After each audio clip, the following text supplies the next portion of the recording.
some intelligence data, something somewhere in their analysis of this, that maybe it is off the coast of Australia and the southern Indian Ocean. But I don't think the Malaysians could find a rubber duck in your kid's bathtub. But still, I mean, this is the most incompetent set of boobs.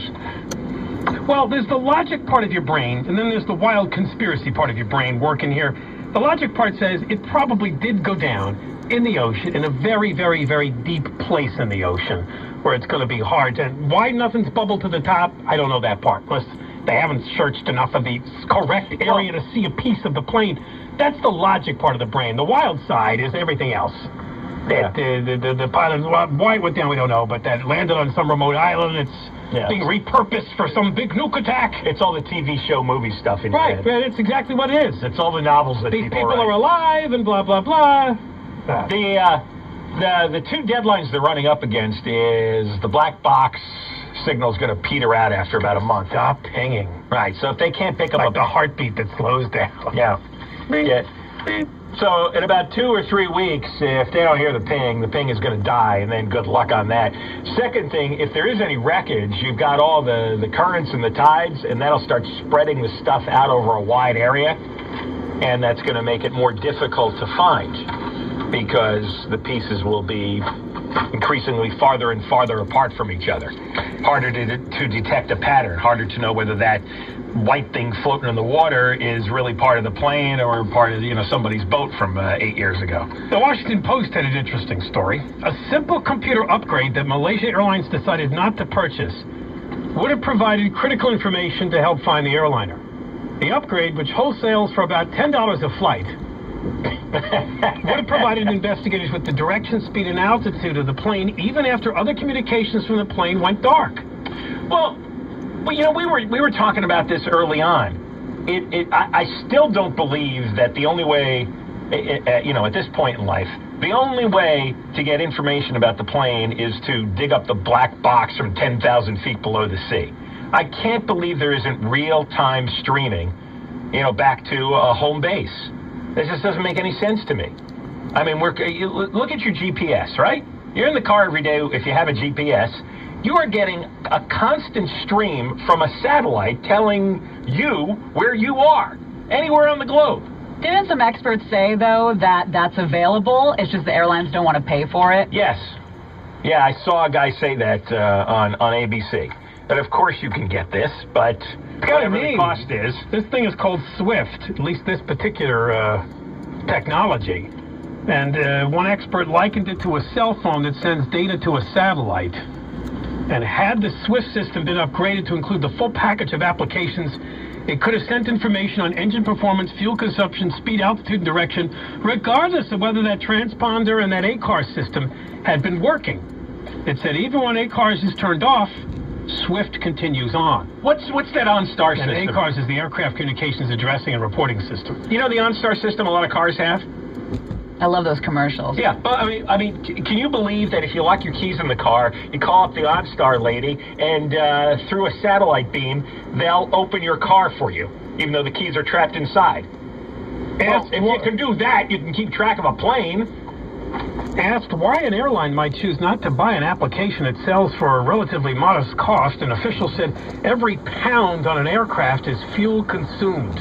As in all matters, it always comes down to cost. So what, this thing is heavy? Is that what they're saying here? And the airline didn't want any more weight on the plane? You know what? That's just BS excuses. Air France had this. The plane that went down in 2009, Air France Flight 447, had the transponder. It was still working, ACARS was working, and Swift was there. And that's why, even though it took them days, and then it took 2 years to actually drag the wreckage out of the Atlantic, they were able to get a much faster track on where it probably went down.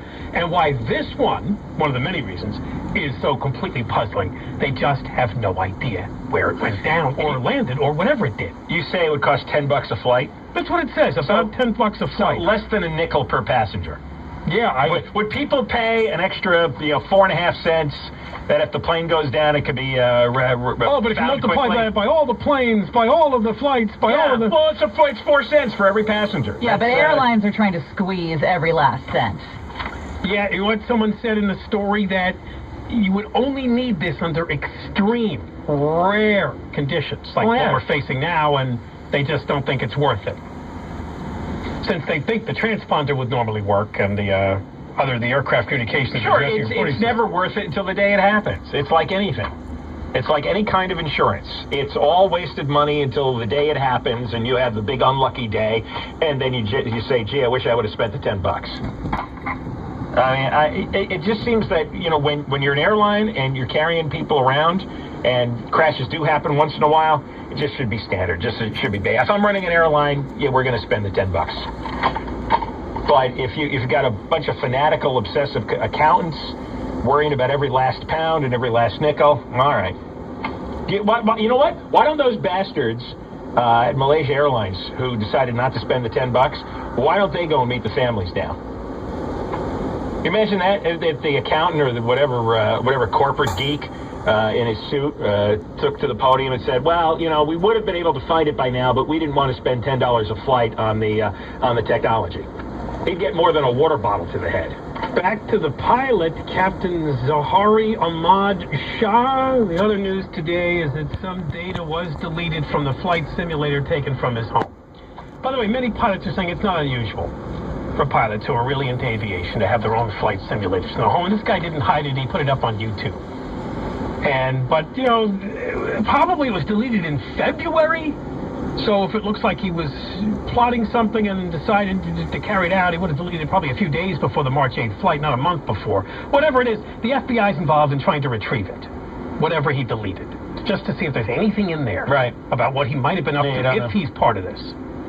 But I haven't heard that they have any leads on any of the passengers.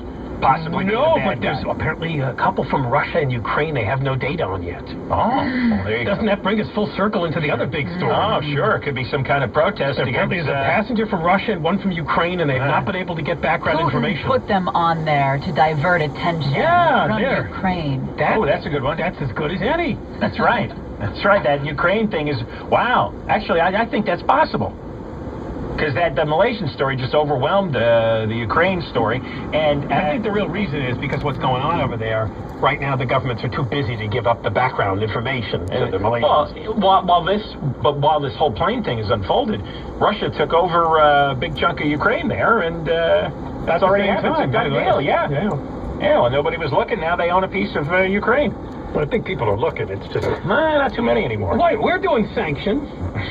Yeah. What does that even mean? Economic sanctions, meaning you're bad and you can't have our wheat, or whatever it is. No, you know what it was? They put sanctions what is it? It was on 7 guys in the Russian government that they can't travel to the U.S. Oh, that's terrible. Yeah, it was comical. Go Disneyland? And one of the ministers actually laughed out loud at Obama, saying, I don't want to fly to the U.S. anyway. I don't care if he sanctions me. No, that's not too tough. No, it wasn't too tough. All right, well, emotions got heated today. It was a press conference that the Malaysian government gives, the aviation people, they give to the media, but apparently a couple of family members of some of the people on that plane showed up and put out a protest banner, and chaos ensued. We'll play the audio and talk about it when we come back. Johnny Kent Show on KFI. Shannon has the news. LA has had to pay